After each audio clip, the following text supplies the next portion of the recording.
नमस्कार. वाघमारे गुरुजी इथेच राहतात ना?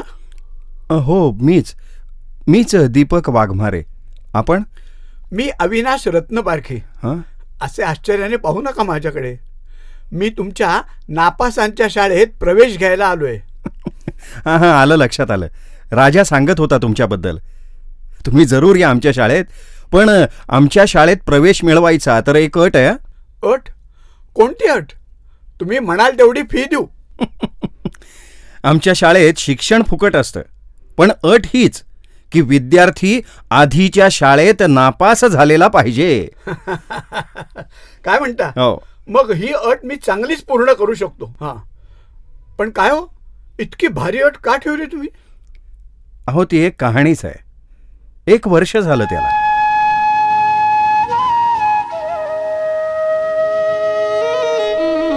रत्नपारखी आजोबा आणि वाघमारे गुरुजी पहिल्यांदाच भेटत होते, पण त्यांच्या गप्पा अशा रंगल्या की जणू ते खूप जुने मित्र आहेत. रत्नपारखी आजोबांना प्रश्न पडला की अशी फक्त नापास मुलांसाठी शाळा काढायची आयडिया वाघमारे गुरुजींना कशी काय बरं आली असेल.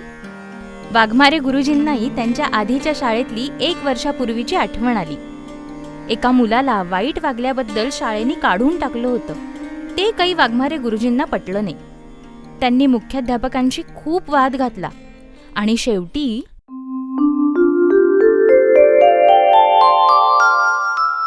सर, मुलांच्या भल्यापेक्षा जर तुमचा स्वार्थ आणि अहंकार तुम्हाला महत्वाचा असेल तर असल्या शाळेत मलाच राहायचं नाहीये. तुम्ही मला काढून टाकण्यापूर्वी मीच नोकरी सोडतो आणि शाळा सोडून जातो. एवढं बोलून झाल्यानंतर झटक्यात वाघमारे गुरुजी चालायला लागले. रागाच्या भरात आपण किती वेगाने चालतोय हेच त्यांच्या लक्षात आलं नाही. तेवढ्यात कोणीतरी एकदम समोर आलं आणि वेगाने चाललेल्या गाडीला अचानक ब्रेक लागल्यावर जसा धक्का बसतो तसा धक्का बसून ते थांबले. शाळेतला 9वीचा विद्यार्थी राजा म्हणजेच संतोष गोसावी उभा होता. ज्याच्यामुळे हे सगळं रामायण घडलं, ज्याच्यामुळे गुरुजींना ही नोकरी सोडावी लागली, तोच राजा. राजा, आता काय पाहिजे तुला?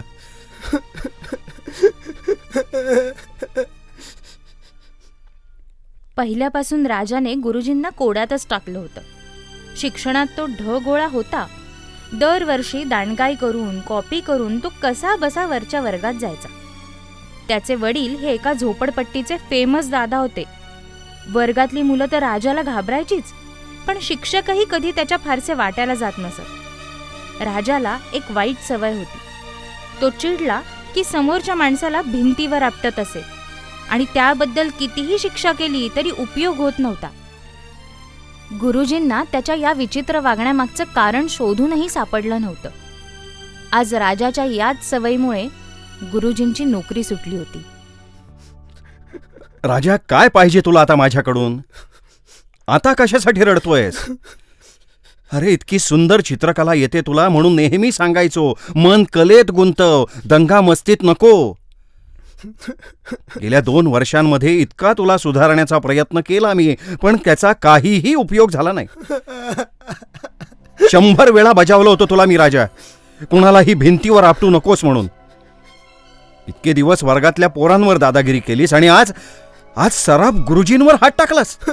माझं ऐकून घ्या ना गुरुजी. काय ऐकायचंय तुझं? इतका तुला चांगल्या मार्गाला नेण्याचा प्रयत्न केला मी, पण तुझी सुधारायची इच्छाच नाही. जा जा, तू चालता हो माझ्या समोरून. जाऊ देत मला घरी. गुरुजी, माझं ऐकून तरी घ्या ना. गुरुजी, मी काय नाही केला हो. शराब गुरुजीच येता जाता मला घालून पाडून बोलायचे. तुम्ही सांगितलं होतं ना त्याप्रमाणे एकदा मी उलट नाही बोललो त्यांना. पण गेले 4 दिवस माझं ध्यानच लागत नव्हतं कशात. तशात सरब गुरुजी मला काय बी बोलले, म्हणून मी चिडलो, भीतीवर आपटलं त्यांना, दिली एक ठेवून. नाही राजा, पण तुझं ध्यान नव्हतं असं म्हणालास ते का? हे बघ राजा, मला नीट सांग काय ते. गुरुजी, माझा बा हातभट्टीचा धंदा करतो. कधी कधी स्वतःच जिंकून येतो घरी. मला आणि माझ्या भाऊ बहिणीला भिंतीवर आपटतो. माझ्या आई मध्ये पडली ना तर तिला बी भाडवतो. कटाळून माझी आई 4 दिवसापूर्वी घरातनं पळून गेली. आज मी उपाशी चालतो शाळेत. गणिताच्या पेपरात नापास झालो म्हणून सराफ गुरुजींनी समद्या वर्गासमोर टावळी केली माझी. म्हणून वागलो गुरुजी मी असा. मी पाय तर सराफ गुरुजींची, मोठ्या सरांची पण माफी मागतो, पण तुम्ही नका ना जाऊ शाळा सोडून. वाघमारे गुरुजींच्या डोक्यात प्रकाश पडला. राजाच्या त्या सवयी मागचे कारण त्यांना समजले. त्याच्या बापाविषयीची चीड ही अशी बाहेर येत होती तर गुरुजींची बेचैनी एकदम गेली. त्यांच्या विचारांची त्यांच्या बरोबरीचे शिक्षक नेहमीच टर उडवायचे, पण आज पुन्हा गुरुजींचेच विचार बरोबर ठरले होते. त्यांनी निर्णय घेतला. राजा, आजपासून मी माझी स्वतःची नवीन शाळा सुरू करणार आहे. तू माझा पहिला विद्यार्थी.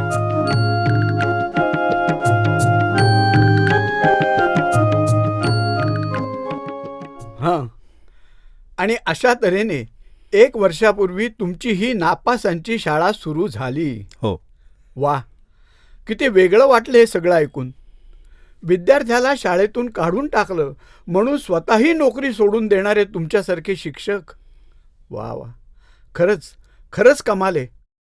माझा प्रवेश पक्का, कारण मी पण असाच शाळेत नापास झालेला, शाळेने काढून टाकलेला विद्यार्थी आहे.